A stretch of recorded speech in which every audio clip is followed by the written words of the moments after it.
अल्लूरी सीताराम राजू का जन्म 4 जुलाई 1897 को आंध्र प्रदेश में हुआ।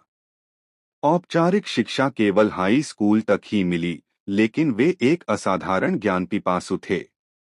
संस्कृत, ज्योतिष और दर्शन का अध्ययन किया और कम उम्र से ही आत्मानुशासन व नेतृत्व क्षमता से पहचाने जाने लगे। विद्रोह की चिंगारी। मद्रास वन अधिनियम 1882 ने आदिवासियों को जंगलों में झूम खेती, पोडू शिकार और वन उपज एकत्र करने से रोक दिया। अंग्रेज अधिकारियों और जमींदारों ने इन जनजातियों का शोषण करना शुरू किया। राजू ने आदिवासी समाज को संगठित किया और उनके हक और सम्मान के लिए लड़ाई छेड़ी। रामपा विद्रोह 1922 से 1924। इसे रामपा विद्रोह कहा जाता है, दक्षिण भारत का सबसे बड़ा आदिवासी विद्रोह। राजू का नेतृत्व अनोखा था।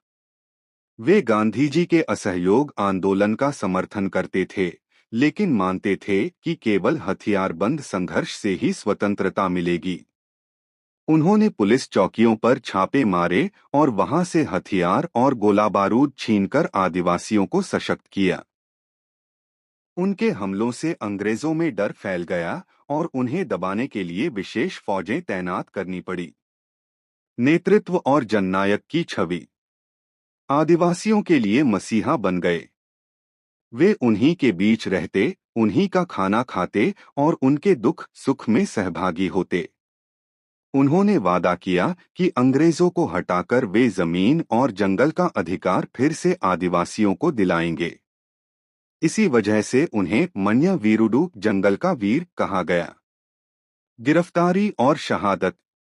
लंबे समय तक गुरिल्ला युद्ध लड़ने के बाद राजू मई 1924 में पकड़ लिए गए। 7 मई 1924 को मात्र 27 वर्ष की आयु में उन्हें अंग्रेजों ने सार्वजनिक रूप से गोली मार दी।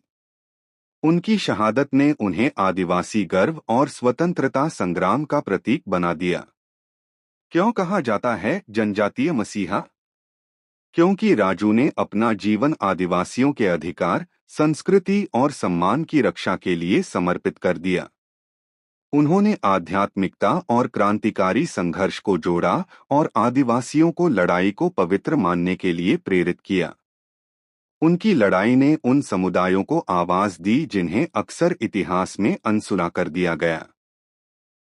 आज भी अल्लूरी सीताराम राजू को भारत का एक अद्वितीय स्वतंत्रता सेनानी और आदिवासी समाज का उद्धारक माना जाता है।